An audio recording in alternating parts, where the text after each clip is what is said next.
Uncle Nick, dear listeners, I hope you're good. This is my little voicemail after Millwall surrendered the 2-goal lead to draw 2-2 at Luton, just in my car outside Kenilworth Road, waiting for everyone to get back on their coaches so that we can all get moving. Sort of initial thoughts. Disappointing after a really good week for Millwall, in which we saw those two massive performances against the top two. That was a disappointing performance from my point of view, especially the first half, taking the lead after Zian scored that complete fluke goal. I mean, look, it's a howler from the keeper, but, the power on Zian's shot was brilliant. Great. And you really thought, you know what, take control of this half, knock a couple more in. Bradshaw's in form. Let's go for it. What followed was Luton trying to play through the lines, trying to play through and find some form of equaliser, and I'm pretty sure that everyone inside the Millwall camp would have been pretty happy to have seen half time, because it just wasn't a great first half from Millwall. The second goal, look, we're not lucky enough to have replays in the media box at Kenilworth Road. A lot of people turning around to me saying that George Honeyman was offside or not. No VAR in the Championship. Liner didn't pick it up, and Bradshaw slots home his fifth in 4 games. And you know what? At that point, you think, yes, bit of game management, see the 3 points out, and this could be Millwall settling in to the playoffs nicely. But Luton fought back. That first goal, look, bit of luck for them in terms of the bounce. Look, great shot from their fullback Drame on loan from Leeds, and then Adebayo beats Danny Mack to the ball, and then the equaliser. Well. The subs from Gary Rowett just felt so negative. I know, look, we're managing against tiredness and stuff, but it would have been nice to have seen Ollie Burke earlier, maybe Duncan Watmore earlier, just to try and either kill the game off, but offer something in the final third as well. And the equaliser was just frustrating to concede. A real well-placed shot by Luke Berry, who I'm a big fan of. I think he's a really good player at the bottom end of the Championship. League One, and Millwall walk away from Kenilworth Road with a point, having dropped 2 points. Just sort of looking through Twitter, a lot of people criticising the subs that Gary Rowett made. Surprised to see George Evans on. Ryan Leonard looked off the pace, 100th start for Millwall, and he just looked that little bit off tonight. Honeyman for me again, difficult, really, really difficult. I see what he offers, energy. He's like a little Jack Russell in midfield, but for me, just too sloppy in passes and in transitions. One thing to say, the Millwall fans were unbelievable tonight, and they were literally singing their hearts out, and it was brilliant. But yeah, just disappointing overall, really disappointing overall. I walk away and everyone's kind of happy with the point and pleased with the point, but a point does nothing for either side. It was the 3 points that both sides wanted. So yeah, go again towards the weekend, big game at home, and see what happens, really. Up the lines. Catch you in a bit. You're listening to Achtung Millwall, broadcasting from the beautiful South Birmingham. Accept no substitute. Hello, dear listeners. Welcome to Achtung Millwall, the morning after Millwall's 2-2 draw at Kenilworth Road last night. Joining me on the show now is Harry Warren. How are you, H? I'm all right. Not too bad. Crushing disappointment. Listeners, there is an album called Running on Empty by an artist called Jackson Brown, who used to be in the Eagles a long time ago, back in the 70s. And Running on Empty just seems an appropriate thing to be looking at as I'm speaking to Harry after that 2-2 draw. Harry, I thought that it was a strange outcome last night because we were both extremely fortunate to have a 2-0 lead, dolloped into our lap almost. But then to relinquish that lead, I think, in my opinion, in a cold light of day, is indicative of a squad that is running on empty. We're at full stretch after a huge February. How did you see the game last night from your side, mate? You got a stream to watch it, I understand. Yeah, I've got a stream to watch it. I watched it on Millwall TV, just because my Sky Go app wasn't working. So I had Max and Carl, which was okay. But yeah, the game, it's just like, it was like watching Stoke again against a better Stoke. Yeah. So So you score early, very fortuitously. Their goalkeeper's had a rick. It happens, but for once it didn't happen to us. And you take your lead, and then for the rest of the first half, just every time they come forward, it's like something out of a Disney movie. The monster from fucking Monsters Inc. covering his fucking face every time he thinks the little kid's getting. That's what I was like every time they come forward. I've just got no fucking just Millwall history and Millwall logic says that Millwall will not be able to hold out. And then for some unknown reason, we get to half time and it's fine. And I think, oh, right, okay, we're going to have to change this at half time. And we don't do anything. No, that's the thing I wanted to come on to because I mean you're right. I mean the first half was endurance really. We the shot from Fleming that was our lucky stroke really that the goalkeeper spilled into the net. It was a fairly average shot by Zian Fleming standards, but thankfully it went through his hands and went into the net. Jordan Archer style, I suppose you'd call it. But apart from that, we barely got out of our own half. I mean, I think we did dodge a couple of fairly valid penalty shouts, and thank God there's no VAR in the championship. I think on another day. I don't think they were valid. The second. Well, the commentary made me laugh because I was watching Sky TV. You were lucky you didn't have the benefit of the professional miserable northerner Don Goodman, who really, really despises Millwall, and it's quite funny to listen to. It's going to be great if we get to the playoff final and he's got to pretend he's happy. Can you imagine this? Can you imagine if we get into the Premier League, we're going to have to listen to this every week because every stroke of fortune was kind of talked down by the professional comms. It's quite funny, really. I mean, I thought we lived on our nerves in that first half. In all honesty, yes, we did dodge a couple of penalty shouts. How strong they were. I mean, one was a fucking. Another day we get given, don't they? Against us. I mean, going back to your point about that, if we went to the Premier League, they'd have to fucking. I don't know. I think we'd become like. I get the feeling we'd become everyone's second team until we'd done something biblical off the pitch, on the pitch, type which of thing. Will happen. Oh yeah, of course. This is going to happen. Yes.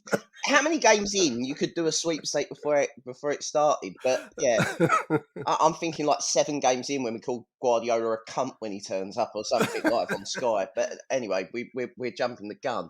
We're jumping the gun. Very, a long very way. Much so. Yeah, I'm still at half time looking at the table that said we were fourth. We were fucking fourth. We were fourth for a long time last night.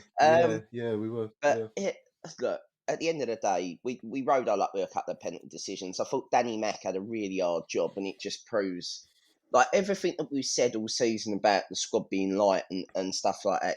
Like Billy Mitch has got injured. Okay, you can cope with Billy Mitch being injured because you've got Saville and you've got and Shackleton, and you've got Leonard that can run about a bit, but he looks so far off it. But that's really all you can go to. And then we have the artist known as George Evans, who I'd rather have Boy George in the middle than fucking him because he is absolutely fucking useless. He is to football what fucking tap water is to water in a restaurant. It is fucking awful. We'll come back to him because we're jumping ahead a little bit. I mean, first half, heavy touches, poor passing, tired legs, I've written down here. And I think that probably sums up the Millwall half. We really, really didn't get anything other than that stroke of luck from Zian. Do you think we were nervous? I thought we were tired, Harry. I don't think it is just tiredness though, because they played, they got the goal, and then it's like fuck, we've got something to defend. I generally think that's the mindset. Fuck, let's defend, let's keep what we have. There's no come on, we'll keep playing, we'll do what we wanted. Admittedly, against fucking Stoke and Luton, we haven't had anything left to go forward with. But it feels. I think there's that. It feels like we're a bit. I don't know, like in possession, it's just rushed or one pass too many. And then when they did try and play, like you get Creswell with a 45-yard diag in his own half to fucking Murray Wallace that nearly leads to a goal, and you go, well, that's not the time to play. The time to play is 20 yards further forward and you knock it about. And it's just decision-making can come from tiredness. But I also think Luton are quite a good side in terms of pressing and winning a ball back. Like maybe they're sort of 2 or 3 years down the line of what we want to be. Probably I see that's probably Gary Rowett's idea of sort of football there that Luton do. And Yeah, I think also, I mean, Luton aren't a big time club any more than we are. I do think the situation induces nerves. I mean, I think that's the point that you're making about, the kind of the poor quality of the play sometimes. I think suddenly it dawns on you at a certain moment, it dawns on you just what's on the table in front of you. Fourth in the championship, at that time the players will be well aware of that, and you start to you maybe your knees start to knock a little bit because these are not players that perhaps only Cresswell, perhaps only Zian might have expected to play at the top level, but most of the others wouldn't ever have dreamt of such a thing. And I suppose it does induce a bit of nervousness, doesn't it? I personally, I don't know that's it. I think it is. I think it is just a squad at full stretch, possibly gone a bit beyond full stretch now, because I just thought we looked very. I mean, defensively, we looked a little bit shaky as well. I mean, they hit the crossbar, didn't they, from that in-swinging corner just after the start of the second half. I thought, I here we think go, that's when they done that, I was just like, from the first point, I was like, what's he fucking done there? And then I realised, like, it was so lucky Long didn't touch it, because if he touches it, it goes in because he's Yeah, backbending or yeah. whatever. It's just like, He flaps at it like I might do if I'd found myself wearing a Millwall goalkeeper's shirt. I'd go like flailing after it, not really knowing what I'm doing. he fuck Thankfully, he hit the fucking top of the crossbar. he terrifies me, Nick. He absolutely terrifies me. I just, We dodged a bullet. Dodged a bullet there, didn't we? yeah, I just they look. What's the right word? The defence have done magnificently, so I find it difficult to necessarily criticise them because I don't think they get a lot of help at the moment. I mean, the elephant in the room is that we missed George Saville last night massively. Just Well, we missed George Savage, but we also the ball was not going forwards and staying forwards. It was going to either to Tom Bradshaw to try and lay off to somebody, and then invariably there was nothing there, or it was going to an orange shirt last night, and it was coming straight back at us. And there was a statistic. I don't know if they showed it on Millwall TV, but Sky Television had just after the crossbar hitting incident at 48 minutes. So that Luton had 7 corners to Mill's none by that stage of the game. So yeah, I think we barely had a set piece situation, really. I mean, when we did get them, we didn't make much of them. But again, the football gods smiled upon us, Harry, with that quite nicely worked goal, actually, for number 2, 51 minutes, which was a ball spread out wide right to George Honeyman, who found the man of the moment, Tom Bradshaw, who finished quite nicely. Goal poacher's kind of finish, wasn't it? But live on Sky. still, live on Sky. Millwall's inability to retain 2-0 leads is a thing that concerns me. I think that we have to be collectively. I mean, obviously, it's going to be a madcap run if we can maintain any kind of form. We'll talk about that in a minute. But I think as soon as we conceded that goal, which was a kind of daisy cutter shot from outside the box, wasn't it, for Luton? No, I think as soon as that the first one was the one that hit the post. The daisy cutter's the second, the equaliser. that was it. Yeah, sorry, I've lost track. Yeah, that was it. Flashed across the goal. Was hit the post. I think Long pushed it onto Yeah, the long post. long Yeah. got. It was a weird. It deflected off Cooper. Then the bloke just. I think it wasn't a shot. It was a cross. I think pulled it back, but it hit the bar and a bit of Long keeping it out, and then their guy at the back post just gets it. Just reacts first. It falls to him and he puts it past Murray Wallace in at the far post. But even at 2-1, I thought to myself, okay, we're going to have to weather a storm for 10 minutes, which we seem to have done. Well, I thought we didn't look bad after the goal. Funnily No, enough, I thought we looked okay. it seemed to be okay. Well, we can hit them on the. I think our second goal had given us confidence in the sense that okay, well, when we do get in forward, we can hurt them because we Yeah. got in behind. But as that clock ticked on, and I mean, I don't want to dig him out because I think recently he's got his decisions right, and he's also hands are a little bit tied with what he can bring on. But it's very naive to take Tom Bradshaw off, who's literally working on scraps and running himself into the ground. I know we've got Norwich on Saturday. I know it's difficult, and I know that he's played an awful lot of minutes. But out of the two that you're going to bring on, you don't bring Oliver Burke on to win headers or do any kind of physical work. He just doesn't do that. So For me, he brought on the wrong striker. He made too many subs at the same time. I know you've got 3 chips to use, so you can use your 5 subs in 3 hits.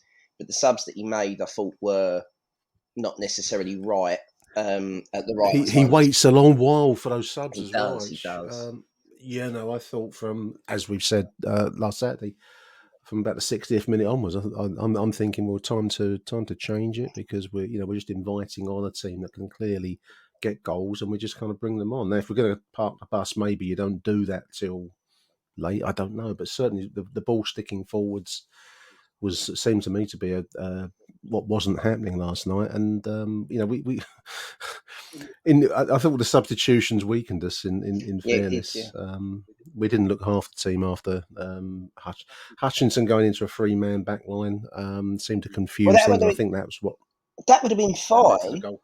That would have been fine to do that. But what you've done with that is then sort of leave Scott Malone as a left wing back midfielder, because you've met Ish, yeah, yeah, and it don't yeah. really work. The one that kills me again is the substitution to bring Evans on again is probably wrong. He's not gonna. The bloke is nothing. He doesn't defend. Well, he's coming on as Mr. Solidity, isn't he? Mr. Experience, Mr. Solidity, and we're trying to shore up the midfield. We're trying to shore up the defence so that we can see it through. I don't think that ever truly works for us. Maybe it worked at The only was it Saturday Stoke? I'm losing track of all these games now. the problem with it is that you've taken Fleming off, so he can't even roll. Like, Evans is not going to run past people, and he's not going to do lung busting tackles. He's not going to do lung busting runs. He's a side foot pass merchant. So unless you've got someone Yeah. for him to pass the ball to in midfield, which he didn't, he's nothing. I mean, they missed 2 balls late on that led to the goal. They missed 2 long kicks upfield by them, where the ball bounces, and Evans and I can't even remember who was in midfield with him by this point. I think it was Shackleton.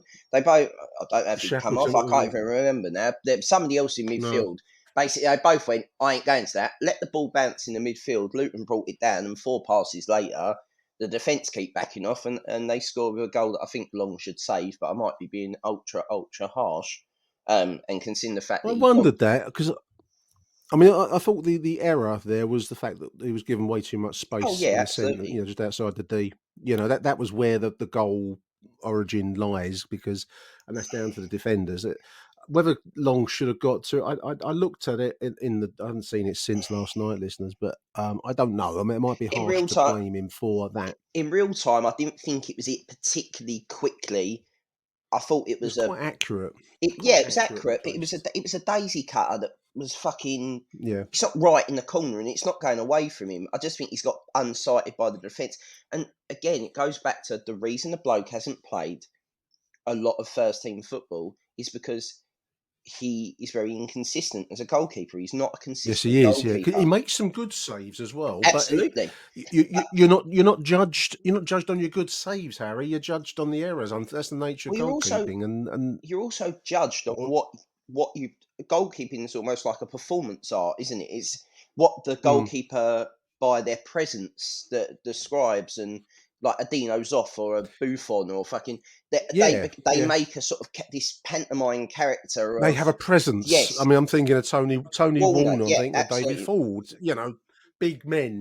And he they carry a weight with them. Even Bart to a point had a kind of he can't kick and he can't do this and he can't do that, but somehow the ball don't go in the net. It's very unconventional. Bart makes saves with weird parts of his body, or he shouldn't be where he is, and he saves stuff, or did. And I just it's not the right keeper. It's a square peg round hole because he can kick. His kicking hasn't been particularly great the last couple of games. It's fucking being smashed all the way downfield to the other goalkeeper, which is good to know.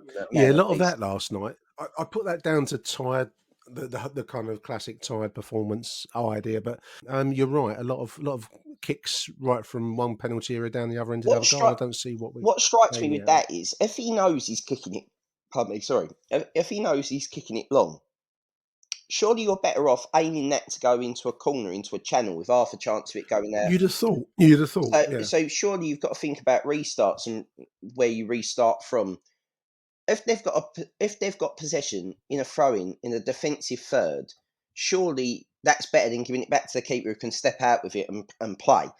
If it's a dead ball restart, you get shape. You can reshape where you stand. Where you're engaging with them from a restart, basically. So you shouldn't be beaten from there. You can ask whether or not we're any good at that as a separate thing. Yeah. But I just thought before the game you'd have taken a point, but being 2-0 up and throwing it away is a very Millwall through the years. Yeah, it's a trait, isn't it? And it makes it feel like a defeat when it isn't, actually. It was one of the points I wanted to make, and you've just made it well.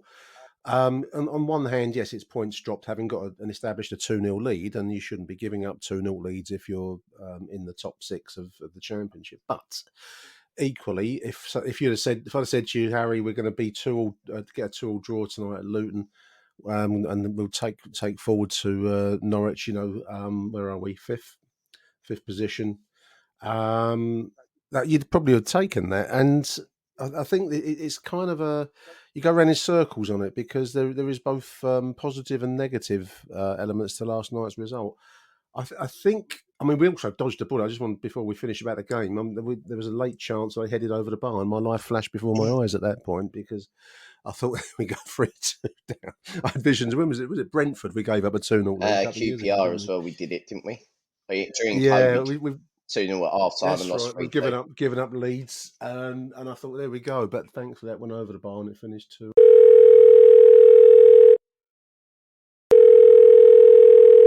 Hello. Hi Nick, John Rankin, just calling in with the the post-match thoughts on yesterday's 2-2 draw at Kenilworth Road. First tribute really goes out to the travelling support. I thought it was a magnificent effort put in by the Millwall faithful. There was a lot of train delays, cancelled trains, and we were in really good voice and got behind the team. It's strange really, because I think we're kind of running on fumes a little bit, as the saying goes, and the bench and the squad are looking very depleted, and I think that showed in the match really. I can understand the disappointment, and possibly Gary Rowett's disappointment, because we managed to play out a 1-0 lead at Stoke for 82 minutes, but we couldn't hold a 2-0 lead for sort of 30 or 40 minutes at Luton. But they were a different team. They were very, very strong and powerful coming forward, very threatening, and I think finally it was just too much for us to handle with the personnel we had. I think we missed Billy Mitchell and George Saville in the middle of the park. I think that really showed. Our back four were tremendous, I think, last night. Really, really good. And we lacked that kind of continuity to move the ball through the midfield up to our front players. And I just think, with what we had, with the tools at our disposal, I thought we did very, very well. It was kind of inevitable that Luton would score. They were finding gaps and pulling us around, and they did. The second goal again was a bit of a disappointment, but listen, to go up to Luton after the matches we've had and come back with a point is good, and I see no reason, subject to players being fit, and that obviously is a big caveat with Millwall, for us to beat Norwich at home and then have a rest and a restock. So it still feels good. It still feels as though, that 6th spot is available to us in the playoffs. I think it's going to be us or Luton. That's the way it's shaping up. I can't see room for the both of us in the playoff spots. And I think the home match against Luton will be one of the deciding factors. So it's getting very exciting now. And I just want to say well done to everyone. Okay, over and out. Come on, you Lions. Achtung, Millwall. Injury hit squad, tie performance. A point is probably not bad, but it does feel leaves a bit of a taste in the mouth afterwards, somehow, doesn't it, when you've got a 2-0 lead, however fortuitously. Yeah, I mean, you got to give the squad credit for being 2-0 up when they didn't deserve to be.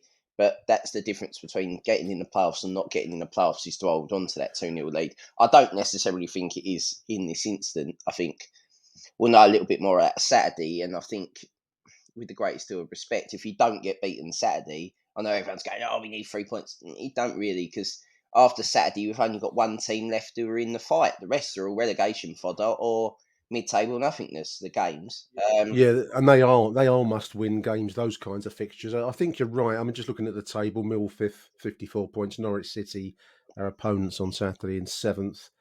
A point there keeps them at bay. Watford. Then there's a gap down to Watford in eighth on 50. So we've got to be realistic. Just 12 games to go That's what I mean. now, Just Harry. take Saturday. Don't make it into this. Oh, we need to win.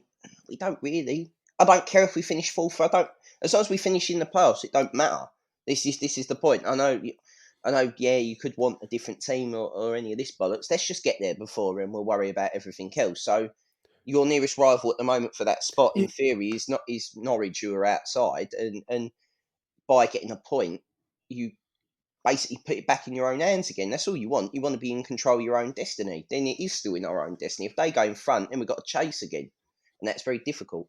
I mean, I think 12 games, as we said, with Norwich coming up, looming on Saturday, and then we do have a chance of a moderate break till the week after we're away at Reading. I think the squad does need a few days It's an international break. just to collect itself. There's an international there's break coming up. International looming end of March. I think there's. So that's it's a 2-week international break, which I think will coincide with Billy Mitchell being back fit. So if we that would be great to see. So if we can just get through these next few with 7, maybe 9 points, something like that, we'd be.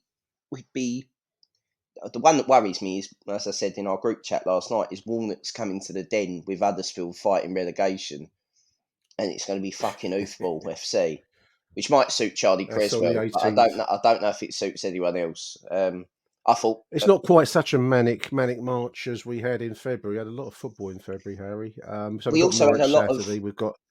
We also had a lot of big games in February. They weren't easy games. They were the best 2 in the league, and then 2 fighting for promotion. Yeah. Whereas, if you compare that to March, you've got Norwich, and then you've got basically.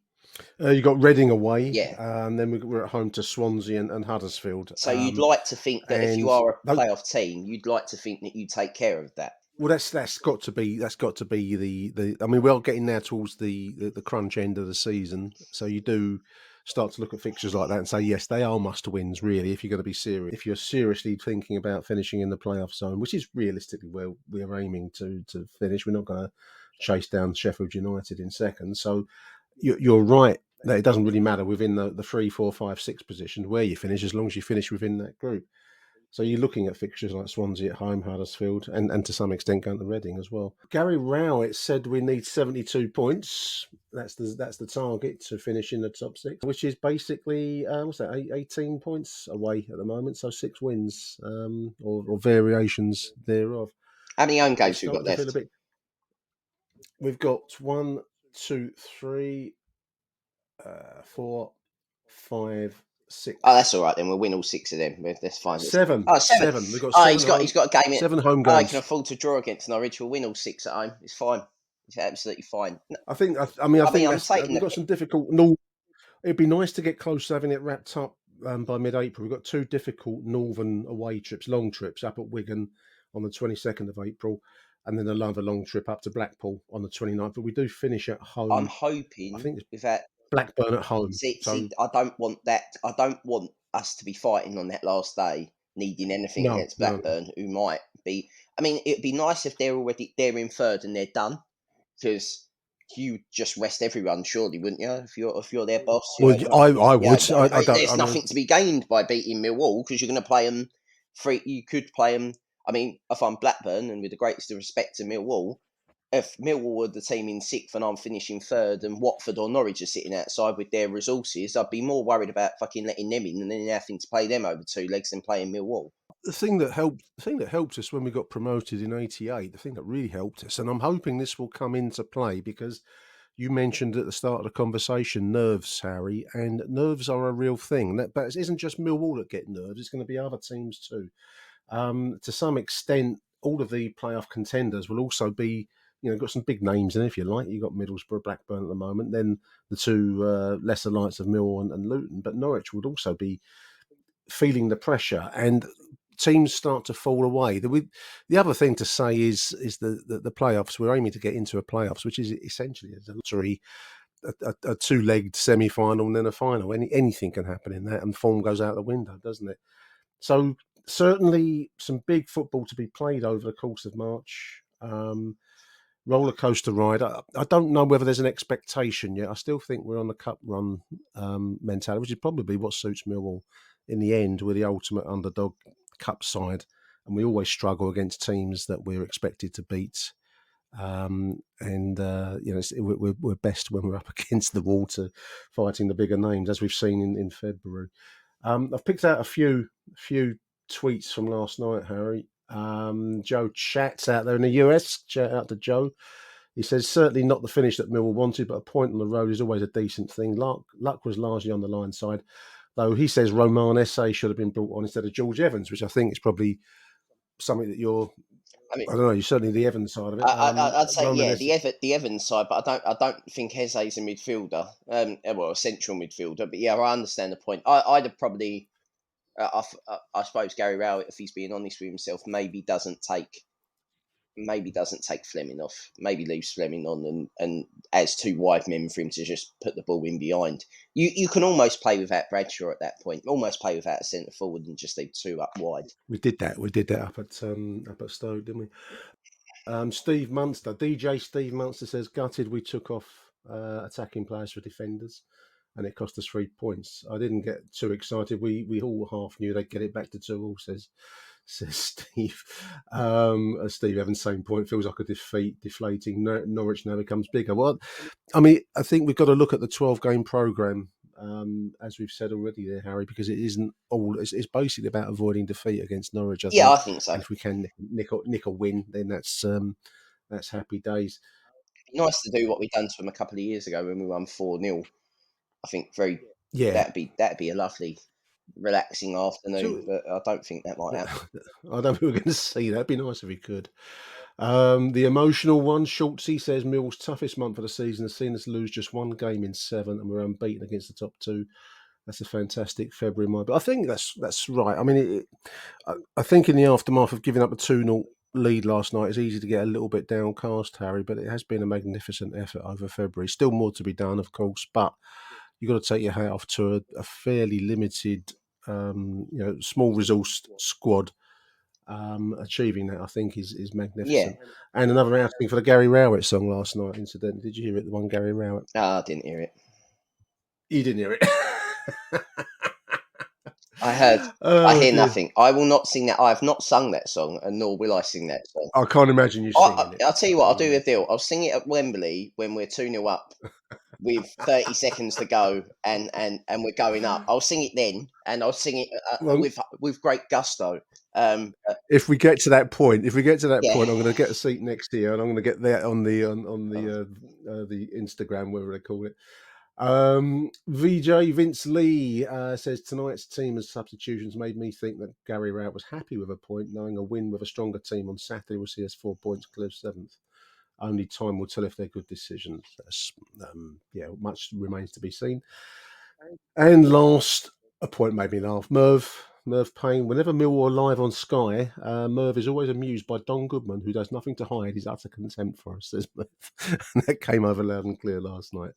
I think that's going to be more of the same as this season unfolds. I mean, they are going to have to put us on a bit more. I've sort of realised that Sky are kind of getting into this idea that, the top 6 is where the front 2 have gone. So they've got a kind of, when they're trying to sell the championship, they're trying to make some drama out of it. It makes for great TV. Yeah. I mean, but they like the Luton story of their little plastic pitch. That's their story. They don't want they don't really need these Herberts from South London who turn up and crush the place. They don't want that. That's not great for the brand. Look, they like Luton for that reason. They're the underdog side, plastic pitch, small scale stadium, character, blah de blah de blah. and their fans don't sing obscenity-laden songs, particularly insulting people on the pitch or making comment on and that's to all their sorts of detriment, issues. I think, personally. So anyway, buckle up, everyone. It's going to be an interesting last couple of months of the season. Harry, thank you for joining me this Wednesday morning, mate. Early start today. It's at times I'm barely half awake when we were doing this recording. Listeners, it's a 9 o'clock kickoff today. We've done this, so I think I might have rambled a few times. So It's all right. It's apologies. fine. And I didn't have too bad a night in the end. I mean, my women's side I'm involved with beat Charlton, so I made sure. Yeah, saw that. Shout out to the London Seaward. Yes, As ever, the track record against Charlton is maintained. Is it 4-3 win or 4-3 something? win, yeah, On 4-3 win. So well done, girls. yeah. We nearly millwalled it though because we were 3-0 up. So It runs in the blood. it's just it must be a I don't know what it is. It's just it must be. It's like a collective. You know when you watch these sort of documentaries about animals. And they go, they release a pheromone that spreads panic or something like that. It's literally what must happen. You just go, I can't believe this. Oh, fuck, panic. And we all go to pot. But fuck it, I don't know. Like, we're in it, aren't we? 12 games to go. And it feels different then. I think the last point I'd make is it feels different then when we got close with Harris and we were 2 games away or whatever, and we just ran out of steam against Fulham and Middlesbrough. That end to play Fulham and Middlesbrough is very, very important because if you had had someone with nothing to play for, you could have almost relied on us to carry them over the line, the chanting and the den atmosphere and whatever. Whereas this time we've got Blackburn on the last day. That's, that could be important, but it's only one game and we can get up for a one-off game as the den can. But after Saturday, you'll be 11 games away. So there's only, 33 points to play for. We're saying that we need 18. We need to get 50% of the points or whatever it is. Yeah. Realistically, that's probably what we've got all season. We don't need to go on a madcap run and win 7 out of the last 12 to get in there. We're not chasing. No. We are there to be chased. And it's all in our own hands. It's when you're in there, it's in your own hands. It's in our destiny, and that's what's terrifying because we don't do very well when it's in our own hands. We are, as you said earlier, we're better as an underdog and the ones who need to chase rather than the ones who are. We don't like to be chased. Absolutely. We like to do the chasing. So we'll see how we go. Absolutely. But I can't fault them. I thought Creswell was fantastic last night. I'm not, I was just going to say closest man of the match. I was going to pick out Creswell myself, really, because it was a difficult night. It wasn't a great performance overall, but I would have plucked for Creswell personally. I thought he had their striker in his pocket, really.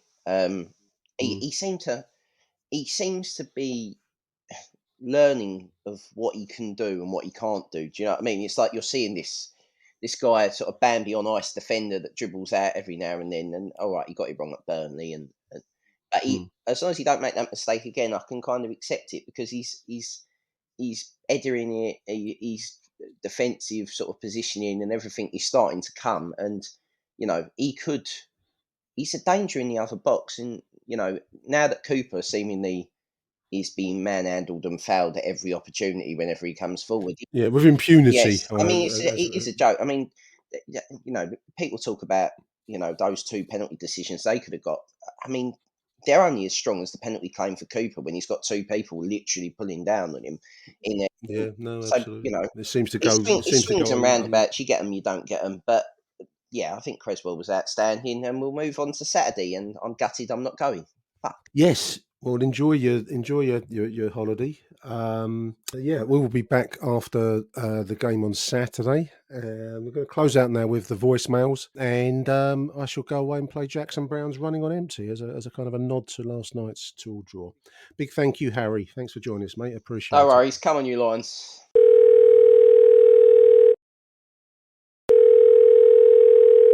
Hello? Hello, Nick. Graham Payne here with my thoughts of the game last night. I know we didn't play particularly well and we would have took a point before the game, but to be 2-0 up, I feel it is 2 points dropped. First half, I know we got that gift of a goal in the first 4 minutes and we didn't do much else in the half, really. They should have probably had a penalty when Leonard kicked the guy. We got away with that one. But other than that, I didn't really feel they threatened us that much. Second half, we started it, and obviously it looks like the goal was offside, but we'll take that, 2-0. And, I thought that was it. We'll see this through now. They got a goal back. Long pulled off a great save. The guy followed up and put it in.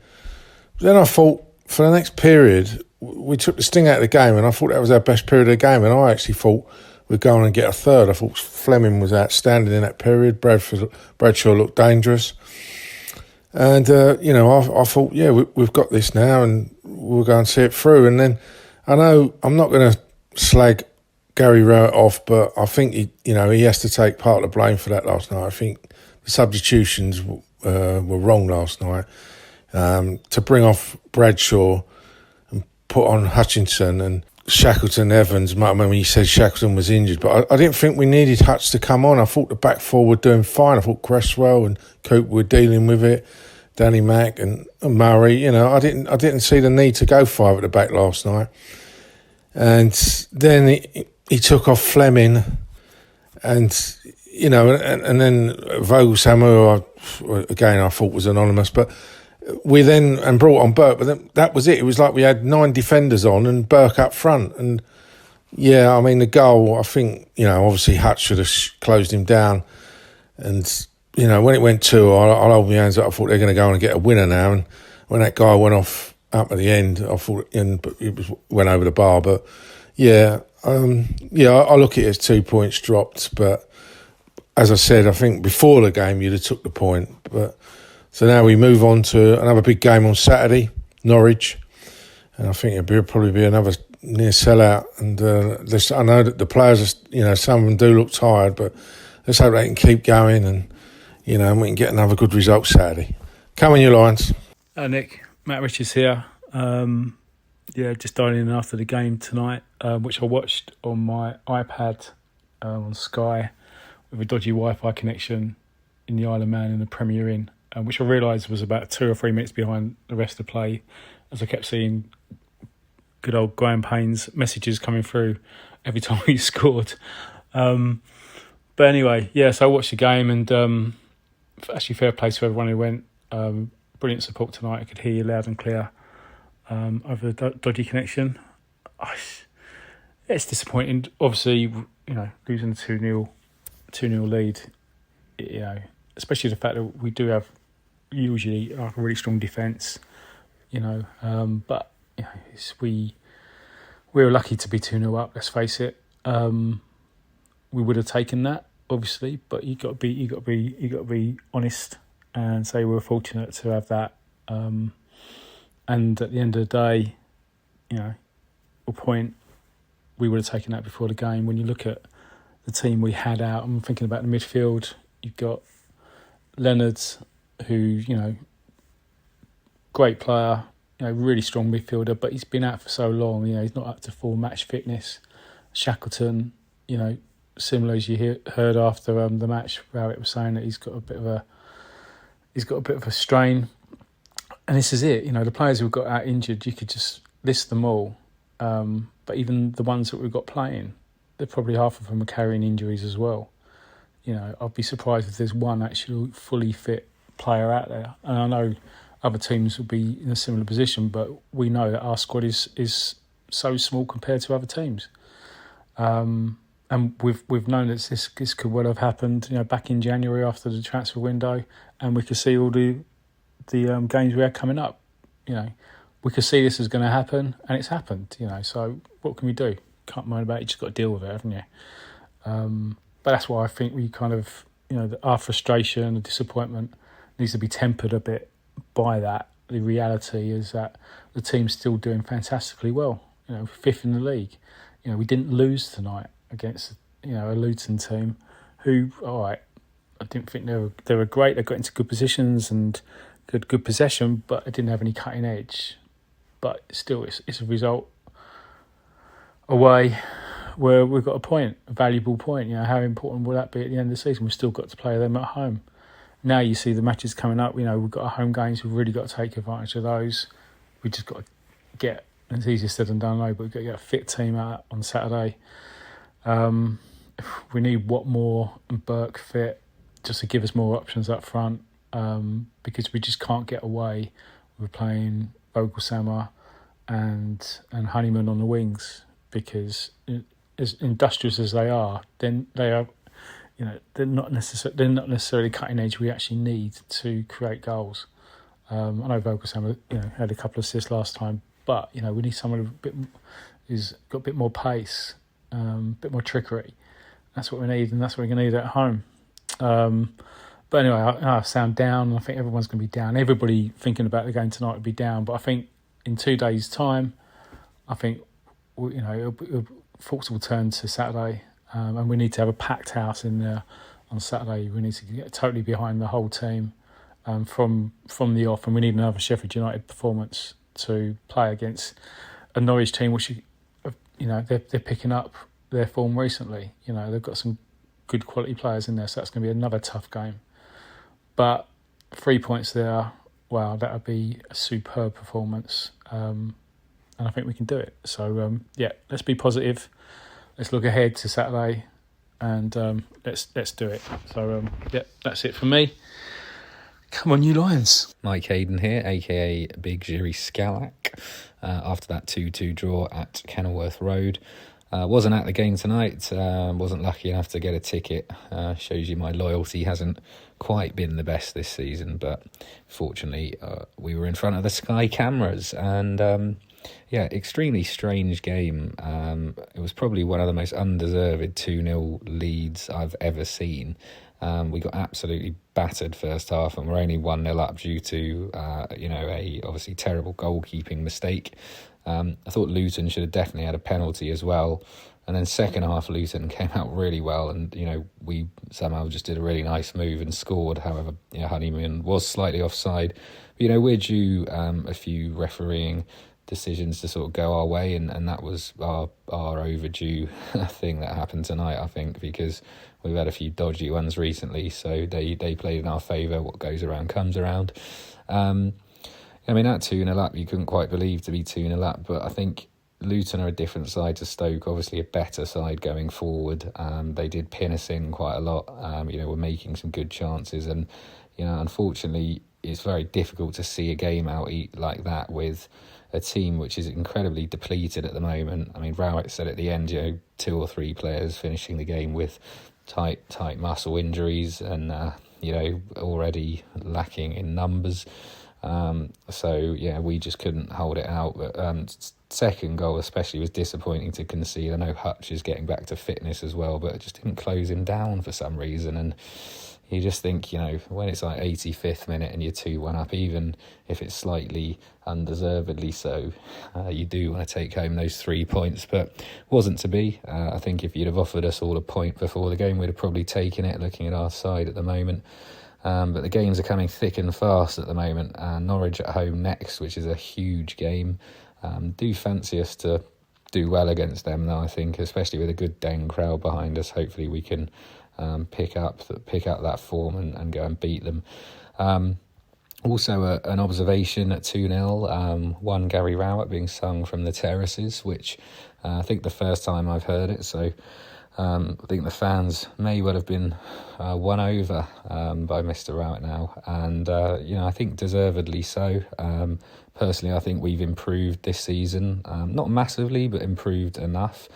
I think one of the main things that I wanted to see was not necessarily solidifying ourselves in the top 6, but like being in the top 6 for a period of time. In the last few weeks, we've been there, and with that additional point tonight, it takes us up a little bit further as well. So hopefully we can hang around as long as we can till the end of the season. Would be very, very nice. Good battling performance. Lacking quality at times, of course, but I think there's reasons for that. In the end, a point isn't the end of the world, that's for sure. Big game Saturday. Come on, you Lions. Achtung, Millwall.